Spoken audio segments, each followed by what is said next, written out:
Okay, we're going to read chapter 6, but let's talk about chapter 5. Chapter 5 was the blood oak. And remember, he was walking along and that little, looked like a caterpillar or some worm or something, and it grabbed him and then actually pulled him to that icky tree that had all the bones at the bottom. And then he almost was eaten. But the camel horn skin vest that he has, it when it's petted the opposite way is very pokey, so it spit him out, thank goodness. And then when he spit him out, he landed on somebody, probably. It said, "Oi!" So we'll see. The Guile Goblin Colony. Twig climbed shakily to his feet and looked at the character lying on the ground. He had a flat head, a bulbous nose, and heavy-lidded eyes. He was dressed in filthy rags and covered in dirt from head to toe. He stared at Twig suspiciously. "You did drop on us from a great height," he said. "I know, I'm sorry about that," said Twig, and shuddered. "You wouldn't believe what I've just been through. You did hurt us," the goblin interrupted. His nasal voice buzzed around inside Twig's head. "Are you the Glomgloser?" it said. "The Glomgloser?" said Twig. "Of course not. The most terrifying creature in all the Deepwoods, it be," the goblin said, its ears twitching. "It does lurk in the dark corners of the sky and drop down upon the unsuspecting." The goblin's eyes became two thin slits. "But then perhaps you do know that already." "I'm no Glomgloser," Twig said. He returned his knife to its sheath, reached forward, and helped the goblin to his feet. The bony hand felt hot and sticky to the touch. "I'll tell you what, though," Twig added. I was almost eaten by a But the goblin was no longer listening. "He does say he is not the Glomgloser," he called into the shadows. Here's what he looks like. Okay. Two more of the squat, angular goblins appeared. Apart from the differing patterns of streaked dirt on their faces, the three of them were identical. Twig's nose wrinkled up at the sickly sweet odor they gave off. "In that case," said the first, "we do best return to the colony. Our gross mother will wonder where we are." The others nodded, picked up their bundles of weeds, and swung them up onto their fat, flat heads.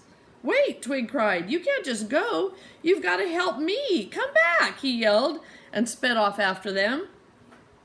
The forest was dense and overgrown. Through cracks in the canopy, Twig saw that the sky had turned to pinky blue. Little light penetrated the gloom beneath. "Why won't you listen to me?" said Twig miserably. "Why should we?" came the reply. Twig trembled in loneliness. "I'm tired. I'm hungry," he said. "So what?" they jeered. Twig bit into his lower lip. "And I'm lost," he shouted angrily. "Can't I go with you?" The goblin directly in front of him turned and shrugged. "It be all the same to us what you do." Twig sighed. It was the nearest to an invitation he was likely to get. At least they hadn't said he couldn't go with them. The goblins were unpleasant, but, as Twig had already learned, you couldn't afford to be too fussy in the Deepwoods, and so, picking out the terry vine's thorny splinters from his wrist as he went, Twig did go with them. "Do you have names?" he called out some while later. "We are Guile Goblins," they all replied as one. A little farther after that, they were suddenly joined by three more goblins, and then another three, and then half a dozen more. They all looked the same. It was only the objects balanced on their flat heads that singled them out. One was carrying a wicker tray of berries, one a basket of knotted roots, another a huge bulbous gourd of purple and yellow. All at once, the thronging crowd emerged from the forest, and Twig was swept along with them into a sunlit clearing. In front of him stood a magnificent construction made of a pink waxen material, with sagging windows and drooping towers. It was as tall as the tallest trees and stretched back farther than Twig could see. The goblins began chattering excitedly. "We are back!" they cried as they surged forward. "We are home! Our gross mother will be pleased with us! Our gross mother will feed us!" Squeezed in on all sides by the crush of bodies, Twig could hardly breathe. Suddenly his feet left the ground and he found himself being carried on against his will. A great gateway loomed up in front of him. The next moment he was sucked beneath the towering arch in a flood of guile goblins and on into the colony itself. Once inside, the goblins hurried off in all directions. Twig tumbled to the floor with a thud. More and more of the goblins continued to pour in. They stepped on his hands. They tripped over his legs. With one arm raised protectively, Twig struggled to his feet and tried in vain to get back to the door. Jostled and bounced, he was driven across the hall and down one of the many tunnels. The air became closer and clammier. The walls were sticky and warm and glowed with a deep pink light. "You've got to help me," Twig pleaded as the goblins shoved past him. "I'm hungry," he cried, and grabbed a long wood sap from one of the passing baskets. The goblin whose fruit it was turned on him angrily. "That does not be for you," he snapped, and snatched the wood sap back.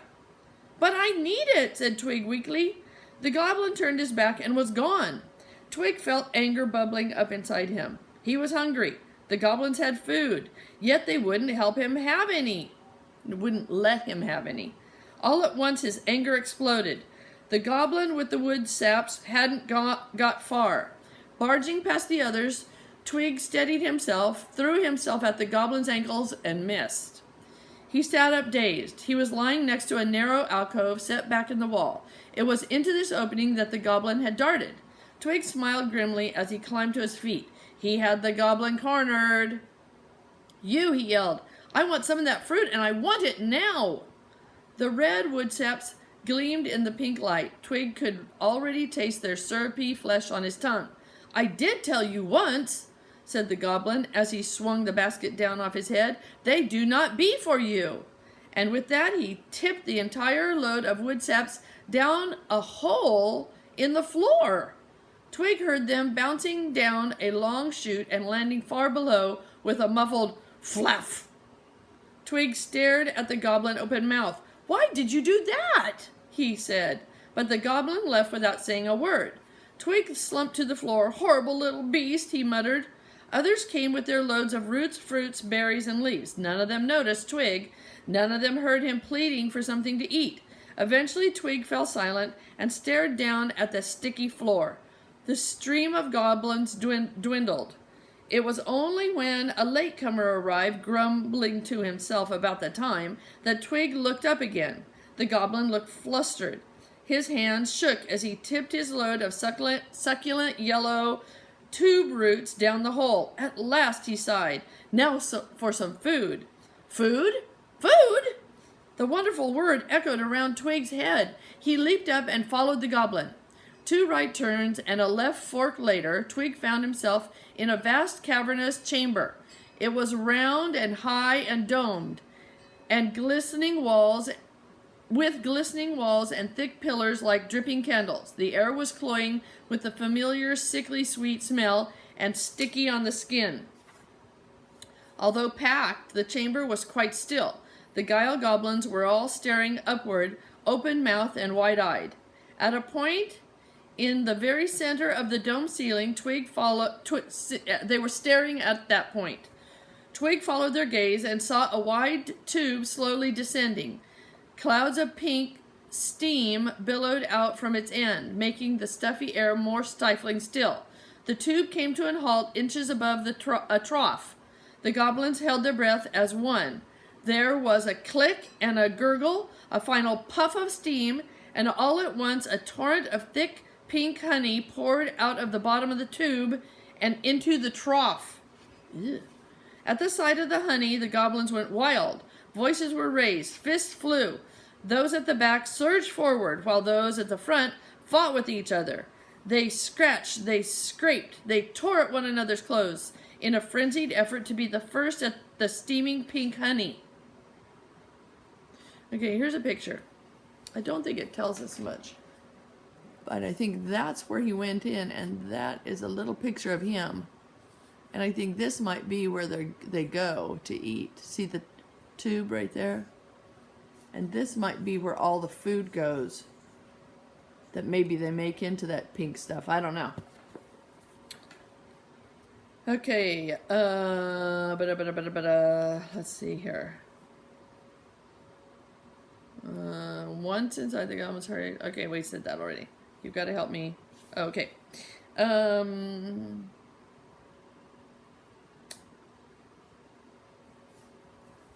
Trough. Okay. At the side of the honey, they went wild. Okay. Twig drew back away from the rioting goblins. He felt behind him for the wall and worked his way around the outside of the chamber. And when he came to a flight of stairs, he climbed it. Halfway to the top, he stopped, sat, and looked down on the goblins. The pink honey was splashing and splattering everywhere as the goblins struggled to get as much of that gooey mixture as they could. Some were slurping from their cupped hands. Some had plunged their heads into the sticky mess and were gulping it down in greedy mouthfuls. One had jumped into the trough and was lying directly under the tube with his mouth open. A look of mindless contentment spread over his splattered features. Here's a picture. And there's I guess they're in the trough, laying in the trough. Okay. Twig shook his head in disgust. All at once there was a loud clonk, and the stream of pink honey stopped. Feeding time was over. A half-hearted groan went up, and several of the goblins clambered into the trough to lick it clean. The rest began to file away calmly, peacefully. Along with their hunger, the frantic atmosphere had also disappeared. The chamber was all but empty when Twig climbed to his feet. He paused. There was another noise. Puff, pant. It went. Squelch, clatter. And again, puff, pant. Squelch, clatter. Heart pounding, Twig spun around and peered up into the darkness above him. He fingered his amulets nervously. Puff, pant, squelch, clatter. Twig gasped with terror. Something was approaching. Something he didn't like the sound of one little bit. Puff, pant, squelch, clatter. Groan. All at once, the doorway at the top of the stairs was filled with the biggest, the fattest, the most monstrously obese creature Twig had ever seen. She, for it was female, moved her head and surveyed the scene below her. Beady eyes peered over her fat cheeks, and the rolls of blubber around her neck wobbled. No peace for the wicked, she muttered. Her voice sounded like bubbling mud. Plop, plop, plop, plop, plop. Still, she added softly, shifting the mop and bucket in her hands, gross mother's boys be worth it. She squished and squeezed herself through the doorway, wodge by wobbling wodge. Twig leaped to his feet, flew down the stairs, and hid in the only place there was to hide, beneath the trough. The noise continued. Puff, pant, squelch, clatter, thud. Twig peeked nervously out. The gross mother was moving quickly for one so immense. Closer she came, closer and closer. Twig shivered with dread. She must have seen me, he groaned, and shrank back as far into the shadows as he could. Here's a picture of her. Whoa. So big, huh? Okay. The bucket clattered to the floor. The mop plunged into the water, and the gross mother began cleaning the mess her boys had left. In the trough and around it, she slopped, hummed wheezily as she worked. Finally, she seized the bucket and threw the remaining water underneath the trough. Twig yelped with surprise. The water was icy cold. What was that? The gross mother shrieked and began prodding and jabbing beneath the trough with her mop. Time and again, Twig dodged out of the way, but then his luck ran out. The mop slammed into his chest and sent him skidding backwards out into the open. The gross mother was upon him at once. Ugh, she exclaimed, vile, disgusting, revolting vermin, contaminating my beautiful colony. She seized Twig by the ear, swung him up off the ground, and plonked him into the bucket. Then she rammed the mop down on top of him, picked the whole lot up, and hauled herself back to the top of the stairs. So see right there, she threw him in the bucket. Okay. Twig lay still. His chest ached. His ear throbbed. The bucket swayed. He heard the gross mother squeeze herself back through the door and then through another. The sweet, sickly smell grew stronger than ever. Suddenly the swaying stopped. Twig waited a moment, then pushed the mop aside and peered over the edge. The bucket was hanging from a hook, high up above a vast, steamy kitchen. Twig gasped. There was no way down. Uh-oh. He watched the gross mother wobble across the room to where two massive pots were bubbling away on the stove. She seized a wooden paddle and plunged it into the simmering pink honey. Stir, stir, stir, she sang. Got to keep it stirring. Then she dipped a podgy finger into the pot and sucked it thoughtfully. Her face broke into a smile. Perfect, she said, though perhaps we could do with just a little more.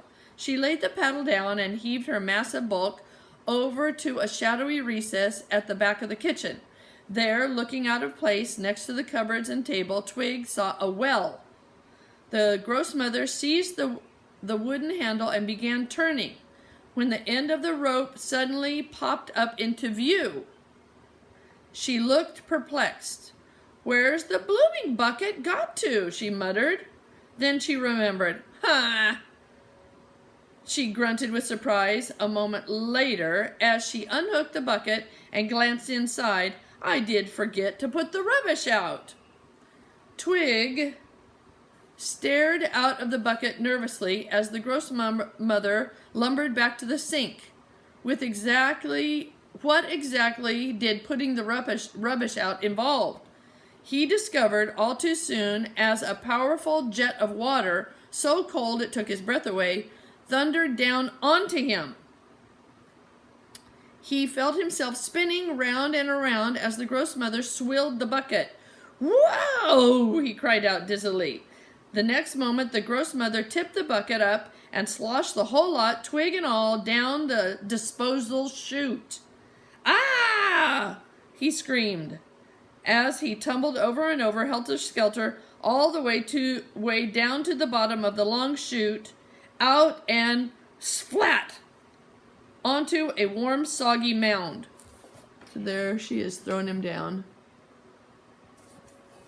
onto a warm, soggy mound. Twig sat up and looked around. The long, flexible tube he'd fallen down was only one of many. All of them were swaying gently this way and that, illuminated by the roof of waxy pink which glowed far, far above his head. He would never be able to climb back up that. What was he to do now? First things first, Twig thought, his eye catching sight of a wood sap still intact, lying on the rotting pile to his right. He picked it up and wiped it on his hamel horn skin waistcoat, till the red skin gleamed. He bit into the fruit hungrily. Red juice dripped down his chin. Twig smiled happily. Scrumptious, he slurped. Dawn, dawn, dawn. The next chapter is called Spindlebugs and Milch Grubs. So maybe he's down here now. Maybe this is where the trash goes. I'm not sure. Okay, we'll find out next time.